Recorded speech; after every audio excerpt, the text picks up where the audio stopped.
ॐ सहना भवतु सहनौ भुनक्तु सह वीर्यं करवावहै तेजस्विनावधीतमस्तु मा विद्विषावहै। ओम शांति शांति शांति। हरि ओम।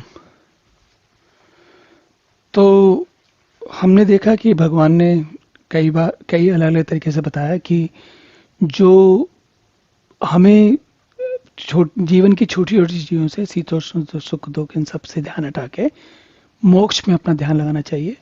और उसकी जो उसका मूल बात यह है कि हमको समय के हिसाब से अपना ध्यान रखते हुए सही चीज़ का सही काम को करना चाहिए। क्या छोटे छोटे कामों में अपना समय नहीं गुजारना चाहिए।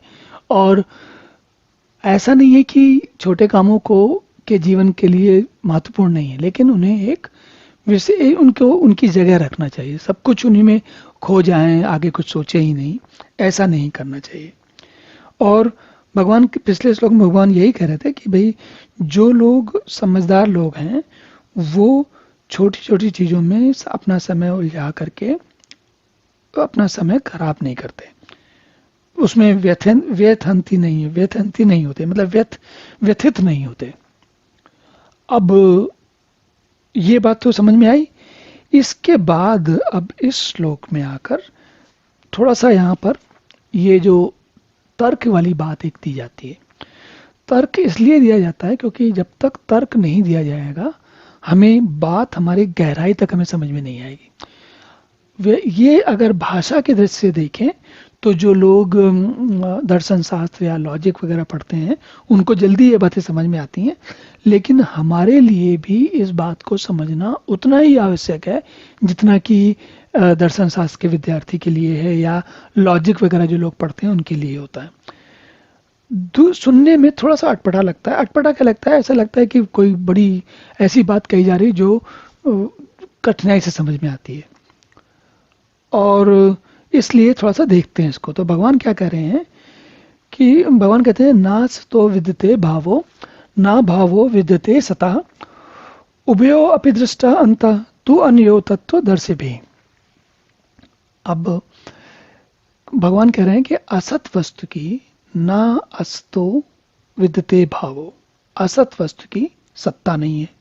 ना असतो विद्यते भावो, असत वस्तु की सत्ता नहीं है।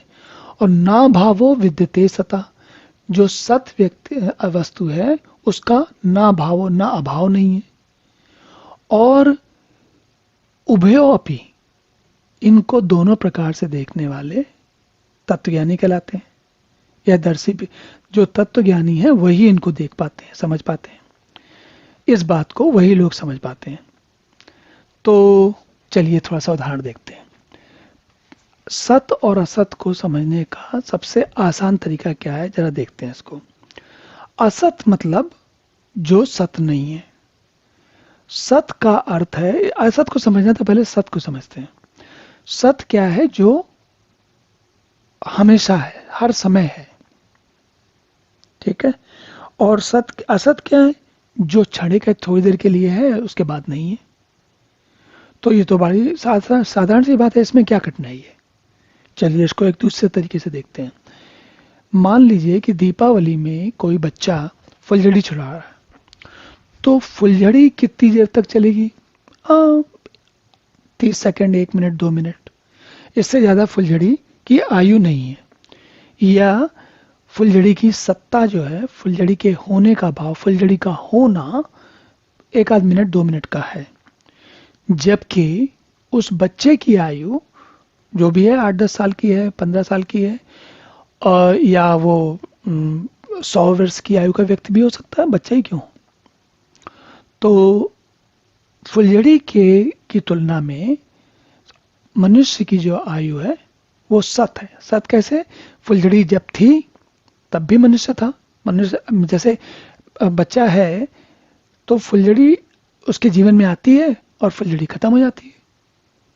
बच्चा फुलझड़ी से पहले भी है और बाद में भी है। तो सत वस्तु क्या होती है? जो पहले भी थी बाद में भी थी। अब पहले बाद का क्या होता है? वो तुलना की बात होती है।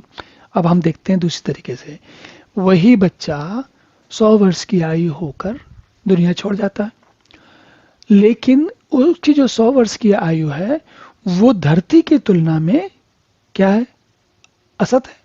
क्यों? धरती तो उस बच्चे के पैदा होने से पहले भी थी और बाद में भी रहेगी।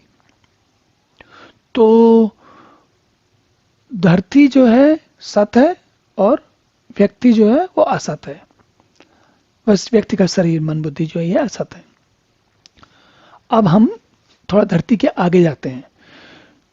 ब्रह्मांड के बिग बैंग और पूरी जो कॉस्मोस बना, ब्रह्मांड में जितने भी ग्रह नक्षत्र तारे वगैरह हैं, उनमें से कुछ तारे ऐसे होंगे जो धरती के बाद हुए हैं, पर ब्रह्मांड है तभी धरती बनी है। ऐसा नहीं है कि, तो ब्रह्मांड जो है धरती से ज्यादा सत है, धरती ब्रह्मांड के तुलना में कम सत है। इसका मतलब क्या हुआ कि ब्रह्मांड हमेशा से है। अब सवाल ये है कि ब्रह्मांड तो आरंभ हुआ, और आरंभ हुआ तो अंत भी होगा। हमने कहा था ना पिछले श्लोक में, आगमा पाइना, जो आता है वो चला जाता है। तो हमने देखा कि फुलझड़ी, व्यक्ति, धरती और ब्रह्मांड, ये सब एक दूसरे की तुलना में सत्य असत या सत है। ब्रह्मांड की तुलना में जो कुछ भी है जिसके कारण ब्रह्मांड आता जाता है, वो हुआ सबसे बड़ा सत्य। ठीक है, बहुत ही साधारण भाषा में समझने वाली बात है। और भगवान क्या कह रहे हैं कि जो सत और असत दोनों की बातों को ठीक ठीक समझता है, इस प्रकार का तत्व, इनकी जो असलियत है, इनकी जो वास्तविक बात है, वो तत्वज्ञानी तत्वदर्शियों के द्वारा समझी जाती है। अब आप भी समझ गए। तो आप इस पर विचार करिएगा, बार बार विचार करिएगा, और हम आगे देखेंगे कि ये विचार का कैसे कैसे हम लगाया जाता है। और लगाना गीता में तो है ही, अपने जीवन में बार बार जरा सोच के देखिए इसको कि ये क्या बात कही जा रही है। ना असतो विदते भावो, ना भावो विदते सता, इसका क्या अर्थ है, क्या सत है क्या असत है। और जब आपको सत और असत के बीच का अंतर समझ में आ जाएगा, तत्वदर्शियों की तरह, या जो मुझे लगता है आपको समझ में आ गया, लेकिन जब आपको और अच्छी तरीके से समझ में आ जाएगा, स्थायी हो जाएगा, स्पष्ट हो जाएगा, जिसके लिए आपको बार बार सोचना नहीं पड़ेगा, तो आपकी जीवन की स्थिति क्या होगी वो आप खुद ही उसका आनंद ले पाएंगे। तो अब अगला श्लोक देखते हैं। ओम पूर्णमदः पूर्णमिदं पूर्णात् पूर्णमुदच्यते पूर्णस्य पूर्णमादाय पूर्णमेवावशिष्यते। ओम शांति शांति शांति।